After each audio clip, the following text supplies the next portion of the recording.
의심 버리고 걸어가세. 믿음 위에 서서 눈과 귀에 아무 증거 없어도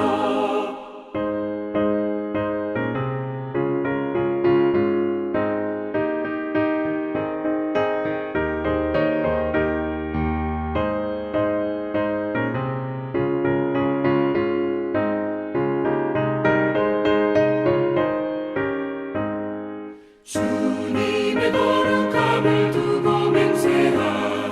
주 하나님 아버지는 참 이쁘다.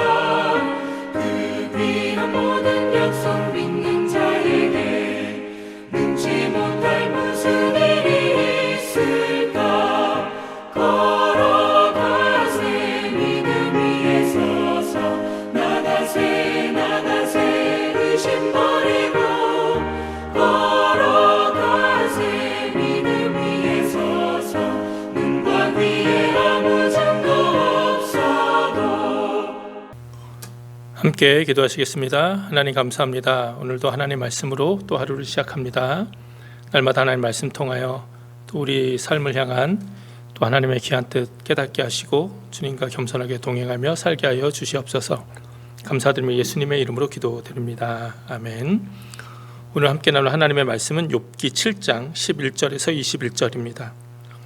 그런즉 내가 내 입을 금하지 아니하고 내 마음의 아픔을 인하여 말하며 내 영혼의 괴로움을 인하여 원망하리이다. 내가 바다니이까 용이니이까 주께서 어찌하여 나를 지키시나이까. 혹시 내가 말하기를 내 자리가 나를 위로하고 내 침상이 내 수심을 풀리라 할 때에 주께서 꿈으로 나를 놀래시고 이상으로 나를 두렵게 하시나이다. 이러므로 내 마음에 숨이 막히기를 원하오니 뼈보다도 죽는 것이 나으니이다. 내가 생명을 싫어하고 항상 살기를 원치 아니하오니 나를 놓으소서. 내 날은 헛것이니이다. 사람이 무엇이간데 주께서 크게 여기사 그에게 마음을 두시고 아침마다 권징하시며 분초마다 시험하시나이까. 주께서 내게서 눈을 돌이키지 아니하시며 나의 침 삼킬 동안도 나를 놓지 아니하시기를 어느 때까지 하시리이까. 사람을 감찰하시는 자여 내가 범죄하였은들 주께 무슨 해가 되오리까.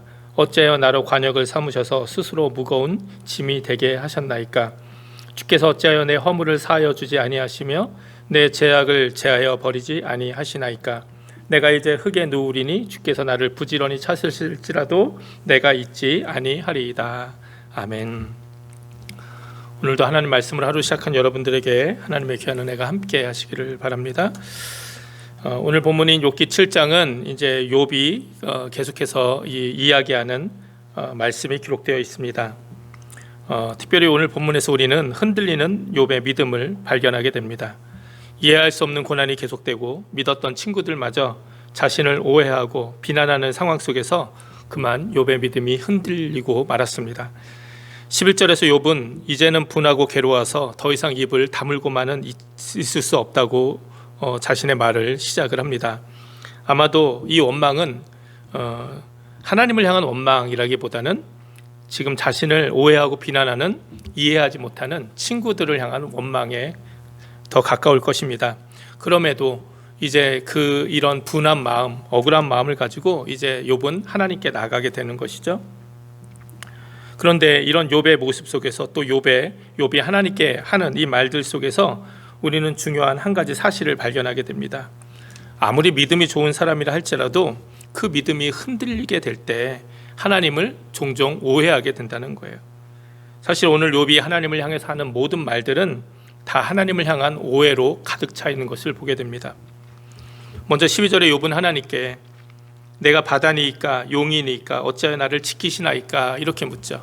이건 좀 해석이 필요한 말씀이죠. 여기서 바다, 용, 이것은 이 바다의 괴물, 용도 역시 그 괴물을 뜻하는 말입니다. 그러니까 자신이 괴물도 아닌데 하나님은 왜 자신을 이렇게 지키고 계신가? 이 지킨다는 것도 보호한다는 것이 아니라 감시한다는 의미죠. 내가 큰 괴물이 된 양, 내가 이렇게 죄를 많이 큰 잘못이나 저지른 사람처럼 괴물처럼 왜 하나님은 나를 지금 감시하고 있습니까? 이렇게 욥이 하나님께 입을 열었던 것이죠. 이 얼마나 하나님을 향한 오해입니까? 하나님은 욥을 괴물처럼 여기신 적이 전혀 없으시죠. 또한 욥이 죄를 짓나 안 짓나 감시한 적도 없으십니다. 오히려 하나님은 세상 그 누구보다 욥을 귀하게 여기셨고 또 욥을 신뢰하셨습니다. 그런데 욥의 믿음이 흔들리니 이렇게 욥이 하나님께 대하여 오해하기 시작한 것이죠. 또 그 다음 14절에서도 무엇이라 이야기합니까?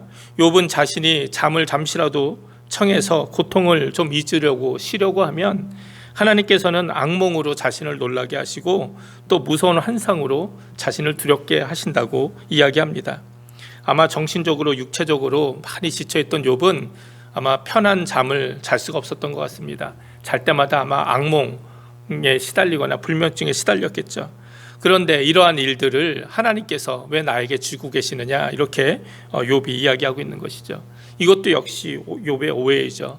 하나님은 결코 욥에게 이렇게 행하시지 않으셨습니다. 또 18절에 보면 하나님께서는 아침마다 찾아오셔서 자신을 권징하고 분초마다 시험하신다 이렇게 말하고 있습니다. 그런데 정말 하나님이 이런 분입니까? 전혀 그렇지 않죠. 하나님이 아침마다 우리를 이렇게 시험하고 또 우리를 이렇게 야단치시려고 꾸짖으시려고 권징하시려고 우리를 찾아오시는 분이십니까? 결코 그렇지 않습니다. 오히려 하나님은 아침마다 우리에게 새롭게 하나님의 은혜와 긍휼로 다가오시는 분이시죠. 여호와의 자비와 긍휼이 무궁하심으로 우리가 진멸되지 아니함이니이다. 이것이 아침마다 새로우니 주의 성실이 크도소이다. 에레미야가 3장 22절 23절 말씀입니다. 하나님은 자비와 긍휼로 아침마다 성실하게 우리 가운데 새로운 삶을 허락해 주십니다. 이게 하나님의 그 본 모습이지 아침마다 우리를 찾아와서 우리를 야단치시고 또 우리를 시험하고 이런 분이 결코 하나님이 아니라는 거예요. 마지막으로 20절 21절에 보면 하나님께서 자신을 관역으로 삼으시고 또 자신을 무거운 짐처럼 생각하신다 이렇게 욥은 고백합니다. 무엇보다 자신의 죄악을 용서하지 않으신다 이렇게 하나님께 이야기합니다. 정말 욥이 믿는 하나님 그리고 우리가 믿는 하나님이 정말 이런 하나님이십니까? 하나님은 우리를 관역 삼으셔서 자신의 분노를 우리에게 푸시는 분입니까? 우리는 하나님께 무거운 짐과 같은 존재일 뿐입니까? 결코 그렇지 않죠. 무엇보다 하나님은 우리의 죄악을 결코 용서하시지 않는 분이십니까?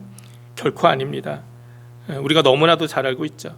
하나님은 우리의 죄를 용서하실 뿐만 아니라 우리의 죄를 용서하시기 위해서 우리 죄 때문에 우리를 관역 삼으시는 것이 아니라 스스로 자신이 관역이 되어서 십자가에서 고통받고 돌아가신 분 아닙니까? 죄의 관역이 되어서 하나님은 결코 우리를 짐처럼 여기신 적이 없어요. 우리를 너무나도 존귀하게 여기시죠.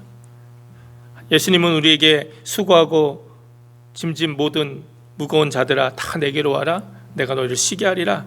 오히려 짐지고 살아가는 우리들의 그 짐까지 우리를 대신 져주시겠다 하시는 분이 주님이시지 우리에게 무거운 짐을 지게 하거나 또 우리를 짐처럼 여기시는 무거운 짐처럼 여기시는 분이 결코 아니라는 거예요. 근데 욥이 왜 이렇게 하나님께 고백하고 있습니까? 말씀드린 것처럼 욥의 믿음이 흔들렸기 때문에 고난 가운데 또 친구들이 와서 자신을 이해하고 위로하기는커녕 오히려 자신을 비난하고 정죄할 때 이 욥의 마음이 무너져 버린 거죠. 그래서 욥의 믿음이 한순간 흔들렸던 겁니다. 그러니까 믿음이 흔들리니 하나님을 향해서도 이렇게 오해할 수밖에 없게 되는 것이죠. 그런데 이런 욥의 모습이 저와 여러분에게도 있음을 우리는 인정할 수밖에 없습니다. 우리도 평안할 때는 아무 일 없을 때는 정말 하나님 앞에서도 아무 문제 없이 살아가고 정말 하나님이 우리를 사랑하신다, 하나님이 우리와 함께 하신다 이 고백을 쉽게 해도 정말 내가 원치 않는 어려움을 당하거나 그 어려움이 오랫동안 되거나 뜻하지 않은 일을 만나거나 또 사람들과의 관계 속에서 상처받거나 힘들거나 이렇게 우리 삶에도 고난과 고통이 찾아오면 어느 순간 우리의 믿음이 흔들릴 때가 있어요. 우리의 믿음이 언제 흔들리고 있구나 이것을 우리가 알 수 있냐면 하나님에 대해서 오해하기 시작하면 그것은 우리의 믿음이 흔들리기 시작했다는 증거가 또 되기도 합니다. 하나님의 본심을 우리가 잘 알지 못하게 되는 것이죠. 하나님을 향한 믿음이 흔들릴 때 이런 일들이 나오게 되는 것이죠. 언제 우리의 믿음이 흔들려집니까? 말씀드린 것처럼 우리의 상황과 환경이 너무나도 고난이 우리에게 닥쳐오면 때로 우리는 흔들립니다. 그런데 그것뿐만이 아니라 우리가 다른 사람들의 말에 집중하고 또 나의 생각과 감정에만 집중하며 살아도 우리의 믿음이 흔들려질 때가 있어요. 우리는 우리의 생각이나 우리의 감정 따라 살아가면 넘어질 수밖에 없는 것이죠. 특별히 고난의 문제가 지속되고 사람들이 정말 우리들에게 이 실망의 말을 이야기하고 좌절의 말을 이야기하고 절망의 말을 이야기하고 또 상황도 그렇게 변해지는 것 같으면 우리는 때때로 정말 하나님의 본심을 잃어버릴 때가 참 많은 것 같아요. 우리를 향한 하나님의 본심이 무엇입니까? 에레미야 29장 11절에 이렇게 말씀하고 있습니다. 나 여호와가 말하노라 너희를 향한 나의 생각은 내가 아나니 재앙이 아니요 곧 평안이요 너희 장래에 소망을 주려 하는 생각이라. 지금 이스라엘 백성이 나라가 이제 망해가는 이 상황, 이제 언제 죽어도 이상하지 않은 그런 혼란스러운 정말 그런 고통스러운 시대 속에 살고 있는데 그런 사람들을 향하여 하나님께서 이렇게 말씀하시는 거예요. 나 여호와가 말하노라 너희를 향한 나의 생각은 내가 하나니 재앙이 아니라 평안이요 너희 장래에 소망을 주려 하는 생각이라. 이게 우리를 향한 하나님의 본심이라는 거예요. 이것을 붙잡아야 됩니다. 흔들리지 않는 믿음을 갖기 위해서는 나의 생각과 감정이 아니라 상황이 아니라 하나님의 진리의 말씀을 붙들어야 된다는 거예요. 사람들의 부질없는 말이 아니라 하나님의 말씀을 신뢰해야 된다는 것이죠. 지금 욥은 자신이 당하고 있는 고난이라는 현실만 바라보고 있기에 그 믿음 좋은 욥도 하나님을 향한 믿음이 흔들렸고 하나님을 오해하고 있는 것이죠. 그러나 욥이 너무나도 잘한 일도 있습니다. 그것은 바로 그럼에도 불구하고 하나님께 나아가고 있다는 거예요. 하나님께 기도하고 있다는 거예요. 믿음이 흔들리고 하나님을 오해했지만 그래도 하나님께 기도하며 하나님 앞에서 욥이 살아가고 있다는 것이죠. 어떤 분들은 시험에 들고 믿음이 흔들리게 되면 하나님을 오해하고 급기야 하나님을 떠나는 것을 보게 됩니다. 교회를 떠나는 것을 보게 돼요. 그렇게 되면 그분들의 믿음은 정말 다시 회복하기가 쉽지 않습니다. 그러나 욥처럼 흔들리는 믿음이 있지만 내 믿음이 지금 흔들리고 있지만 또 이렇게 원망스러운 마음이 있지만 정말 지금 내 삶에 대한 두려움이 있지만 그럼에도 불구하고 하나님 앞에 나아가는 이 모습이 정말 중요하죠. 어제도 말씀드렸던 것처럼 이렇게 자신의 솔직한 모습을 하나님께 그대로 아뢰며 부르짖는 이 모습이 너무나도 중요합니다. 이렇게 하나님 앞에서 우리가 부르짖을 때, 몸부림칠 때 어느 순간 하나님에 대한 오해도 풀리게 되고 우리의 믿음도 회복되게 될 줄 믿습니다. 그렇게 아무리 어렵고 힘들어도 좌절되어도 여러분 결코 하나님을 떠나지 마시기 바랍니다. 여러분 교회 공동체를 떠나지 마시기 바랍니다. 때로 힘들고 아파도 하나님 앞에 머물러 있어야 돼요. 때로 원망하는 마음으로 기도해도 하나님께 기도하는 것이 더 중요합니다. 그냥 원망만 하지 말고 기도하는 게 더 중요하다는 거예요. 그래야 우리의 믿음이 회복될 기회도 생기는 것이죠. 지금은 비록 욥이 잠시 믿음이 흔들려 하나님을 오해하고 있지만 이 오해는 반드시 풀리게 되어 있습니다. 그리고 욥의 온전한 믿음도 반드시 회복될 것을 우리는 잘 알고 있습니다. 우리들도 잠시 믿음이 흔들릴 수 있습니다. 그럴 때 마귀는 우리를 미혹해서 하나님을 오해하게 만들고 사람들의 말을 듣게 하고 하나님을 떠나게 만들 것입니다. 그러나 결코 욥처럼 비록 믿음이 흔들릴지라도 하나님 안에서 흔들리시기 바랍니다. 원망하더라도 하나님 안에서 원망하시기 바랍니다. 그리고 내가 처한 상황이나 환경만 보지 마시고 사람만 보지 마시고 또 내 생각과 감정에만 집중하지 마시고 하나님 말씀을 붙드시기 바랍니다. 하나님의 본심을 알아가기를 바랍니다. 그럴 때 우리의 흔들리는 믿음이 다시 온전해지고 하나님과의 다시 온전한 관계가, 교제가 회복되는 우리의 모습이 새롭게 일어나게 될 줄 믿습니다. 그렇게 동방의 의인이라 칭함받았던 하나님 앞에 그렇게 하나님을 경외하고 믿음이 좋았던 욥도 믿음이 흔들릴 때가 있다는 거예요. 믿음이 흔들리면 이렇게 하나님도 오해할 때도 있습니다. 그러나 욥이 결코 하나님을 떠나지 않았기에 그 모든 것들이 다 다시 제자리로 돌아오지 않습니까?